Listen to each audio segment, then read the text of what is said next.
Good morning one and all, सबका स्वागत है जी। मॉर्निंग बुलेटिन लेकर मैं हाजिर हूं। नाम मेरा संजीव शर्मा है और आप पंजाब के CTV देख रहे हैं। जल्दी से जल्दी आप जुड़ जाइए ताकि हम आज की जो खबरों का कैप्सूल है वो आपकी नजर कर सकें। बहुत सी खबरें हमारे पास आज हैं। रात 9:30 बजे के बाद से लेकर अब तक क्या हुआ देश दुनिया में उसकी आपको चर्चा करेंगे। खूबराम ठाकुर जी, बहुत बहुत शुक्रिया आपका जुड़ाव के लिए। Sanju Sharma ji, thank you very much for joining us. Tarakeshwar Sharma ji नमस्कार, बहुत बहुत शुक्रिया आप लोगों का।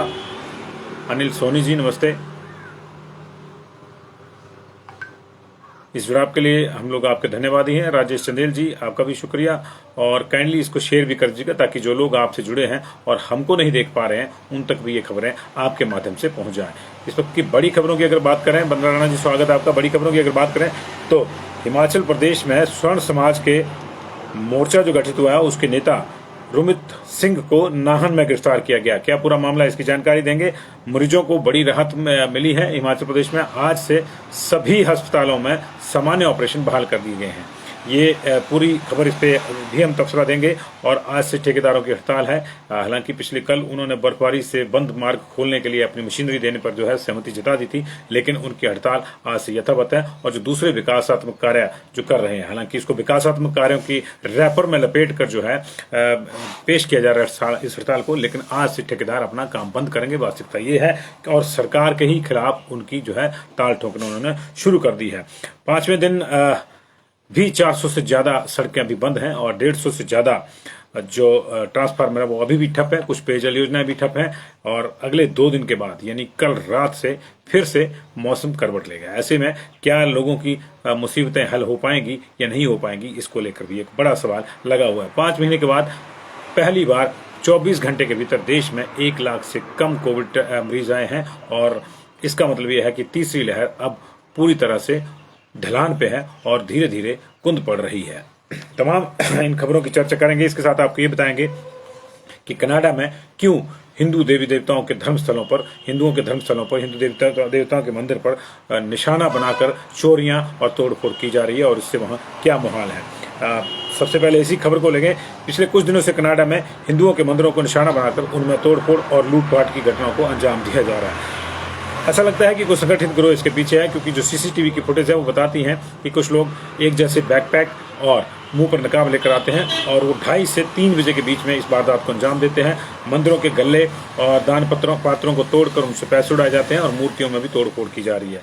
इस घटना के पीछे कौन लोग हैं कौन नहीं, अभी कनाडा पुलिस उसको नहीं पकड़ पाई है। पुलिस का दावा है कि बहुत जल्द इस मामले को सुलझा लिया जाएगा, लेकिन इसके बाद से कनाडा में रह रहे हिंदू समुदाय में दहशत, डर और आक्रोश का माहौल है। ये पहली खबर जो है हमने आपको इंटरनेशनल दी। इसके बाद देश विदेश की दूसरी खबरों की ओर चलेंगे। पिछले 24 घंटे की अगर बात करें तो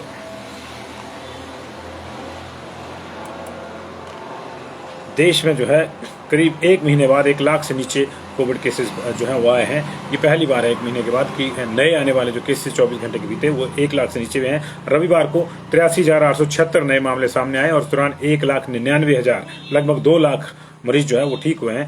हालांकि मौतों का आंकड़ा भी ऊपर बना हुआ है। पिछले कल जो 24 घंटे बीते उसमें 895 लोगों की मौत हुई है। इससे पहले 5 जनवरी 2022 को 90,228 केस आए थे और उसके बाद से लगातार ये केसेस जो थे वो बढ़ने शुरू हो गए थे और फिर एक समय में एक दिन में जो है वो 2 लाख को भी हमने टच किया था। 24,000 की कमी पिछले 24 घंटे में आई है नए एक्टिव केसेस में। और उधर केंद्र सरकार ने एक और वैक्सीन को हमारे यहाँ मंजूरी दे दी है, जिसका नाम है स्पुतनिक सिंगल डोज वाली जो स्पुतनिक लाइट है, उसको जो है केंद्र सरकार ने भारत में लगाने के लिए मंजूरी दे दी है। ये 9th वैक्सीन होगी इस देश में जो कोविड के खिलाफ लड़ाई में काम आएगी। ये सिंगल डोज वैक्सीन है और इसकी जानकारी केंद्रीय स्वास्थ्य मंत्री मनसुख मांडविया ने कल खुद ट्वीट करके देर रात को दी थी। अब बात हिमाचल प्रदेश की करते हैं। हिमाचल प्रदेश में सामान्य बीमारियों के कारण ऑपरेशनों के लिए लंबा इंतजार कर रहे मरीजों को लंबी समय के बाद जो बड़ी राहत मिली है। राज्य सरकार ने तय किया है कि अभी सभी अस्पतालों में, चाहे वो जिला अस्पताल है, चाहे वो रीजनल हॉस्पिटल है, चाहे वो राज्य हॉस्पिटल है, वहां पे जो सामान्य ऑपरेशन हैं वो बहाल कर दिए जाएंगे। इससे पहले कोविड की तीसरी लहर के चलते ये सारी चीजें बंद कर दी गई थी और सिर्फ जो इमरजेंसी ऑपरेशन थे उनको ही इजाजत थी, लेकिन अब हड्डियों, पथरी या आंख इत्यादि के जो सामान्य ऑपरेशन है वो भी हो सकेंगे। आज से इसके लिए बाकायदा नोटिफिकेशन जारी करके सभी हॉस्पिटल्स को ताकीद कर दी गई है कि आज से मरीजों को जो है ऑपरेशन की डेट्स दी जा सकती हैं। और बात यदि प्रोटोकॉल की करें तो इसके लिए स्ट्रिक्ट कोविड प्रोटोकॉल जो है आपको फॉलो अभी भी करना होगा। इसका सीधा सा मतलब है कि जिसका भी ऑपरेशन होगा उसका कोविड टेस्ट अनिवार्य होगा, और वार्ड में भी एक समय में एक ही तीमारदार को इजाजत होगी अपने मरीज के पास रहने की, ताकि भीड़ भड़का ना हो और कोविड के नियमों के साथ साथ जो दूसरी राहतें भी दी जा सकें। इस संबंध में तमाम हॉस्पिटल को निर्देश जारी कर दिए गए हैं और आज से ये राहत जो है वो मिलनी लोगों को शुरू हो जाएगी।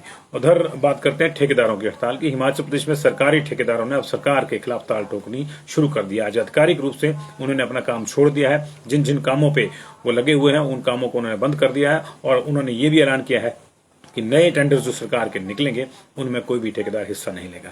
दरअसल वे फार्म डब्ल्यू और जीएसटी की रिम्बर्समेंट और अपने जो उनके बिल फंसे हुए हैं, इन तमाम मामलों को लेकर जो है वो लगातार सरकार से बातचीत कर रहे थे, लेकिन जब राहत नहीं मिली तो उन्होंने पहले मशीनरी देने से मना कर दिया, बर्फबारी के कारण जो रास्ते इत्यादि बंद हुए उनको खोलने के लिए। लेकिन जब देखा कि लोग दिक्कत में है तो उस पर तो सहमति बन गई, लेकिन अभी उन्होंने जो सामान्य कामकाज उनका है पूरे प्रदेश में उसको तुरंत प्रभाव से जो है वो बंद करने का आज से ऐलान उन्होंने किया है। क्रशर में डब्ल्यू फार्म देने की सीमा तय की है।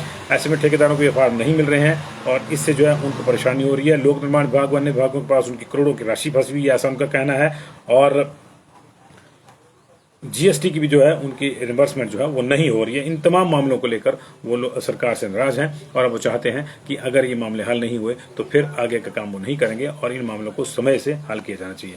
बात अगर बर्फबारी की करें तो 5 दिन हो गए हैं जब पहला स्पेल बर्फबारी का आया, तब से लेकर 2 दिन से अच्छी खासी धूप भी है पूरे प्रदेश में। आज तीसरा दिन है, लेकिन इसके बावजूद जो दुश्वारियां थी आम जनता की वो बनी हुई हैं।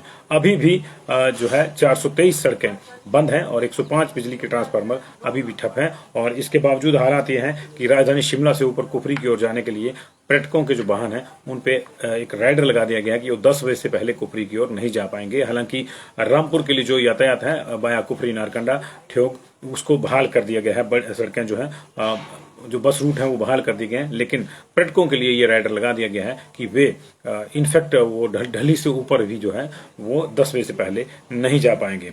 अगर बात करें बाकी चीजों की तो 423 सड़कें कुल मिला के यातायात के लिए भी बंद है। 105 ट्रांसफार्मर ठप हैं और 96 पेयजल योजनाओं से आज भी पेयजल की पूर्ति नहीं हो पाई, जबकि आज 5वां दिन इन विषमताओं का है। लोक निर्माण विभाग ने अपने सभी कर्मचारियों की छुट्टियां रद्द कर दी गई हैं। लगभग 20,000 के आसपास की फोर्स जो है वो इन कामों में लगाई गई है। NH 505 लोसर से आगे बंद है, NH 305 जलोड़ी के पास बंद है, NH 3 दारचा से सरचू के बीच में बंद है, और इसके अलावा रोहतांग पास और स्टेट हाईवे 26 तांदी के थरोट के पास जो है यातायात के लिए नहीं खुल पाया है। अगर बाकी बातों की बात करें तो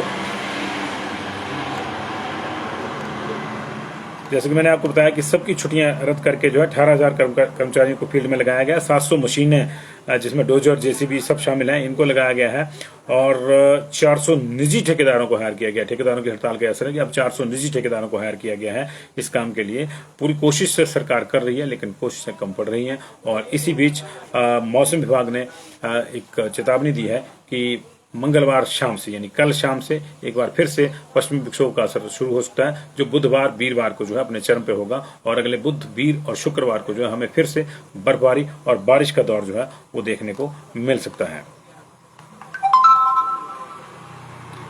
अब जो है आज की बड़ी खबर की ओर को आते हैं।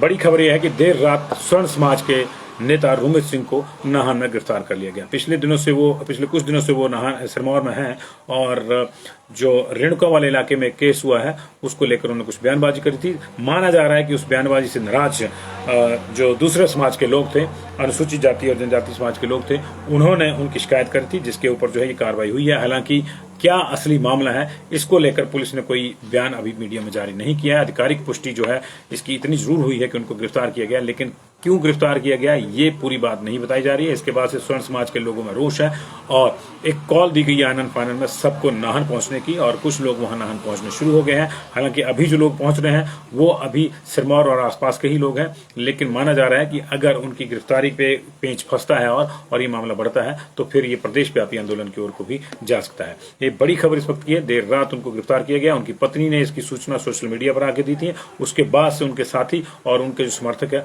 उनमें रोष है। अभी दिन में ये मामला संभवतः सामने आएगा कि उनको किन धाराओं के तहत और किस आरोप में गिरफ्तार किया गया। लेकिन आपको बता दें कि लगातार स्वर्ण समाज के आंदोलन के चलते उसके जो नेता थे वो प्रशासन और शासन के निशाने पे थे।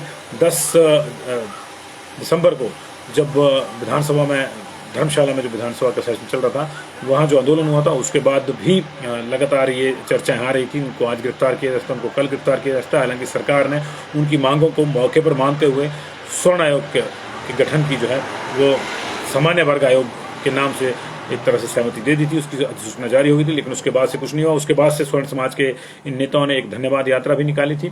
उसके बाद ये लगातार सक्रिय हैं और आज ये नया घटनाक्रम जो है इनके आंदोलन के साथ जुड़ गया है। क्या ये आगे चलकर फैसला मोड़ लेता है क्या नहीं, इस पर नजरें रहेंगी। दिन भर की दूसरी तमाम खबरों के साथ भी आपके साथ जुड़े रहेंगे। आप देखते रहिए पंजाब केसरी टीवी।